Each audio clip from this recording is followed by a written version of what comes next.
بسم اللہ الرحمن الرحیم. خاتون حضرات، میں ہوں اختر عباس اور آپ سب کو السلام علیکم. ایک شیری خاں کا سوال ہے، اور سوال کیا ہے، پہلے انہوں نے تھوڑی وضاحت کی ہے کہ ہماری شادی کو 30 برس ہو گئے اور ہم مل جل کر گھر کا سارا کام کر لیتے. سوال ختم ہوا. اب یہاں سے میری ویژولائزیشن کا جو عمل تھا وہ شروع ہوا. میں نے آنکھیں بند کی، سوچا کہ ان کے گھر میں کیسے مل جل کے کام کرتے ہوں گے.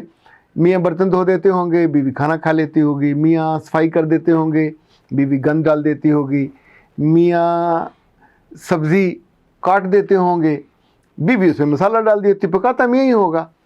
اور گھر کے جو چھوٹے موٹے کام ہیں، میاں رات کو بستر پہ سو جاتا ہوگا، بیوی جا کے کنڈیاں لگاتی ہوگی، تالے لگاتا ہو. یہ مل جل کے کرنے کا ترتیب کیا آپ کو اچھی لگی؟ اگر تجھے اچھی لگی تو پھر اس کو اپنانا چاہیے، لیکن یہ ترتیب بد ہے، ترتیب ہے نہیں ہے. پچھلے دنوں ایک میں نے اشتہار تھا یا شاید کوئی کلپ تھا، وہ دیکھا کہ ایک صاحب نے دروازہ کھولا، اس نے بیگ پکڑا ہوا اور بڑے غصے میں کہا، کھانا رکھ دیا ٹیبل پہ، کھانا تو کھا لینا، برتن دھو دیے، پوچھا بھی لگا دیا. اور سوٹ پہنا ہوا تھا، پینٹ شرٹ کا اور ٹائی.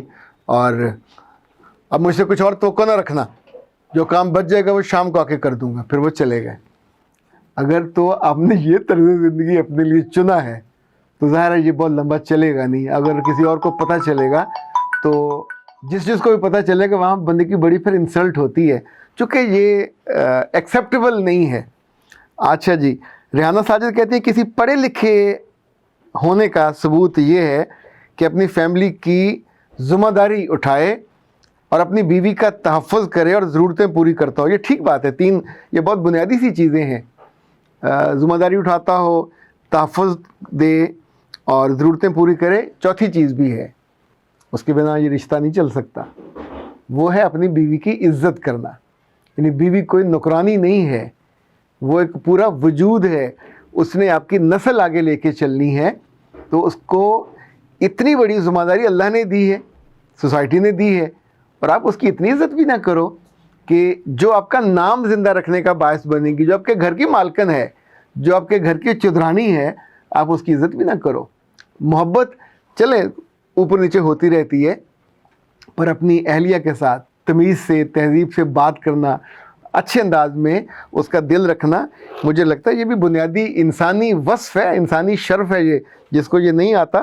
ہادیہ جبیں کہتی ہیں یہ تو کہیں نہیں لکھا ہوا کہ شادی کے بعد بھی ماں کام کرے اور بہو آرام کرے. مناسب یہی ہے کہ تو شادی سے پہلے کیوں نہیں ڈسکس کرتے؟ ابھی تو لوگوں نے تجربے کے بعد سیکھا ہے کہ کسی بندے کو رکھنا ہو تو اسے جاب ڈسکرپشن دیتے ہیں، پھر جاب اسپیسیفکیشن دیتے ہیں کہ تم جو جاب کرو گے اس کے اندر یہ کام ہے، یہ کرنے، تمہیں یہ سکل چاہیے. تو شادی سے پہلے جب خواتین ملنے جاتی ہیں تو وہاں جا کے بیٹھ کے بات کرنی چاہیے کہ آپ کی بیٹی جو آئے گی وہ گھر کو سنبھالے گی بھی. اچھا، ایک کام اور ہو سکتا ہے کہ اس کو سارے کام دینے کی بجائے بانٹ لیں. ناشتہ وہ تیار کر لے، دوسرا جو باقی کھانا ہے اماں کر لیں تیار، رات کا کھانا دوسری بہو تیار کر لے، بیٹی تیار کر لے. یعنی کوئی ضد تھوڑی ہے کہ ایک بندے کو آپ نے تھکا کے مارنا ہے. اس کو نیا گھر کا حصہ بنایا ہے تو تھوڑی محبت سے، پیار سے اس کو رکھیں، اس کو اپنے گھر میں اور گھر کے کاموں میں انوالو کریں. جبر سے، زیادتی سے اور سارا کام اس پہ لاد دینے سے پھر ظاہر ہے وہ تعلق نہیں بن پائے گا. اچھا جی، اب آپ کو ایک نہیں، ہم نے کاٹ دیا، شہر بھی نہیں ہے، اس طرح کی آوازیں لڑکیوں کی ملتی جلتی ہوتی ہیں. آپ کو ججمنٹل نہ ہوئیے گا، لیکن سوال پہ غور کیے، چونکہ یہ بہت ساری بچیوں کے ساتھ مسئلہ ہوتا ہے. السلام علیکم سر. ایکچولی مجھے یہ پوچھنا تھا کہ اگر ایک بندہ اس سچویشن میں پھنس جائے کہ دونوں طرف آپ کے اپنے سگے رشتے ہوں اور آپ دونوں کو نہیں کھو سکتے، ایک طرف آپ کے ماں باپ ہیں اور ایک طرف آپ کے ہسبینڈ ہیں، اب آپ اپنے ماں باپ کی بھی ریسپیکٹ کروانا چاہتے ہیں اپنے سسرال میں اور اپنے ہسبینڈ کی بھی اپنے گھر والوں کے سامنے ریسپیکٹ کرنا چاہتے ہیں، لیکن جب ابھی میں نیولی میرڈ، تو مجھے بس 6 مہینے ہوئے شادی ہوئے اور میں مسلسل اس ڈپریشن میں جاتی جا رہی ہوں کہ جو ہے نا میرے ہسبینڈ جو ہے اور میرے ہسبینڈ کے گھر والے ڈیورنگ میرج وہ شادی کے اندر ہی جو ہے نا پارٹیسپیٹ صحیح نہیں کر رہے تھے. انہوں نے بالکل بھی میرے پیرنٹس کو، میرے گھر والوں کو ذرا بھر بھی جو ہے نا رسپیکٹ بالکل ہی نہیں دی. ایون جو ولیمے والے دن بھی جو ہے رسپیکٹ دیتے ہیں، گھر میں بلاتے ہیں، اور مطلب اس طریقے سے انہوں نے بالکل رسپیکٹ نہیں دی. سلام دعا تو دور، انہوں نے بات کرنا بھی وہ ضروری نہیں سمجھا.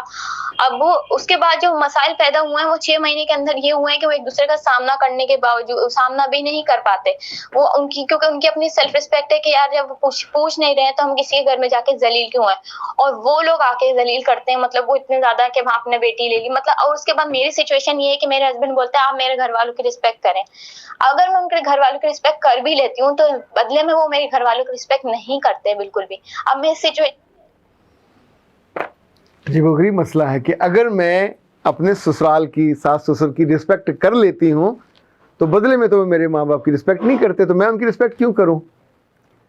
ऐसी सारी ख़वातीन और ऐसे सारे बच्चियाँ जो इस तरह के मसाइल का शिकार होती हैं और सवाल करती हैं, बेटा एक बात याद रखिएगा, ये रिश्ता मुकाबलेबाजी के लिए नहीं था। कहीं आपसे इंतखाब में गलती हुई, जो आपके घर का टेम्परामेंट था वो एहतराम और इज़्ज़त वाला और बाहमी एक अच्छे इंसानी शर्फ वाला था, तो आपसे लड़के वालों का इंतखाब ठीक नहीं हुआ, जो पहली बात है। पर अब हो गया, तो निकाह नामे में कहीं ये शर्त दर्ज नहीं है कि इज़्ज़त और एहतराम नहीं होगा तो आप मुकाबला शुरू कर देंगे। उस घर में अभी उनका मिजाज ख़राब है, मुमकिन है उन्हें किसी बात का ज़ोम हो, बात को तकब्बर होता है, ये बुरी आदतें हैं। आपको अपने मियाँ से बहुत मोहब्बत से रिश्ता बनाना चाहिए और उसके माँ बाप की इज़्ज़त और इकराम करते रहना चाहिए। अपने माँ बाप के बारे में उस घर में तस्करा होने ही ना दें।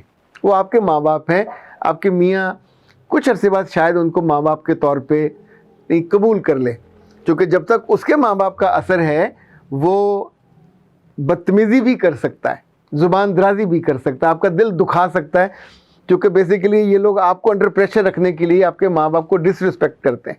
वो चाहते हैं कि इनके माँ बाप डरे रहें और आप उनसे मदद ना लो, कभी आप उनकी तरफ पलट के ना जाओ। और जो बच्चियाँ अकलौती होती हैं उनको तो और ज़्यादा मसला होता है कि अपने माँ बाप के बिना उन्होंने ज़िंदगी देखी नहीं होती। तो ऐ प्यारी बच्ची और प्यारी ख़वातीन, ऐसे मामले में कभी ज़रा थोड़ा लाउडर होकर हम सोच के देखते हैं। अगर आप अपने माँ बाप के साथ मेल मुलाकात ज़रा कम कर दीजिए, जब मियाँ ना हो उस वक्त फ़ोन पर रब्ता कर लिया, फिर लंबा कर लिया। सास ससुर के सामने ये हरकत न करें, वो जेलस होते हैं, ये तंग करते हैं। कोई एक मैकेनिज़्म तैयार कर लें जिसमें 2 माह बाद, 1 माह बाद आपको 1-2 दिन वहाँ जाके रहने की इजाज़त मिल जाए और उसमें आपका मियाँ से अंडरस्टैंडिंग हो, सास ससुर से नहीं। और वो 2 दिन आपके लिए काफ़ी होने चाहिए। जितना घर में अपने माँ बाप का जिक्र कम करेंगे आपको तकलीफ़ कम होगी, जितना कंपैरिजन दोनों का करोगे तकलीफ़ ज़्यादा होगी। आप यहाँ पे डिपेंडेंट हो, सो आप उनको ना सास को ना ससुर को ना तालीम दे सकते हो, ना तरबियत दे सकते हो, ना मजबूर कर सकते हो कि आपके माँ बाप की इज़्ज़त करें। हालांकि अगर बेटे की माँ बाप की इज़्ज़त बहुत इम्पॉर्टेंट है तो बहू की और बेटी की माँ बाप की इज़्ज़त भी उतनी इम्पॉर्टेंट है। क्या तकलीफ़ होती है, क्या इस पर पैसे लगते हैं कि हम उन्होंने बेटी दी है, कोई बेच नहीं दी ना, गुलाम बना के भेज दिया। तो दे नीड टू अपनी बेटी की इज़्ज़त के लिए और घर बसे रहने के लिए सरेंडर कर गए, पीछे हट गए, वरना दिल उनका कितना दुखता होगा, कितनी उन्हें तकलीफ़ होती होगी। एक अकलौती बेटी या 2 जिस भी बेटी का ससुराल हो और उनको अल्लाह ने ये इंसानी वस्फ़ छीन लिया हो, जानवरों की सतह पे आ गए हों और इतने करीबी रिश्ते की इज़्ज़त और इकराम करने पे उन्हें प्रॉब्लम हो, ये ज़ुम टूट जाता है, मौत से पहले टूट जाता है। कहीं ना कहीं मेरा रब ऐसे लोगों को ज़रूर सबक सिखाता है। कोई ऐसी बहू आती है कि आके उनको फिर वो ना तिगनी का नाचना चाहती है, कोई उनके साथ ऐसा रिश्ता मिल जाता है कि जो उन्हें नाकों चने चबवाता है। इन्हें फिर समझ आती है मकाफ़त अमल है, जब आप लोगों से जुल्म करोगे, ज़्यादती करोगे जिसका आपको इस्तेहकाक नहीं है।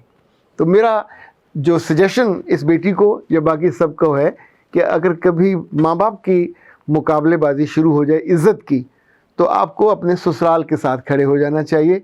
माँ बाप को वक्ती तौर पे इशू ना बनाइए, वो जंग के हालात के एक पार्टी उनको ना बनाइए। देयर नो मोर पार्टी, वो पार्टी ना बनना चाहेंगे ना बनते हैं, वो सरेंडर कर जाते हैं ताकि आप उस घर में बस जाओ।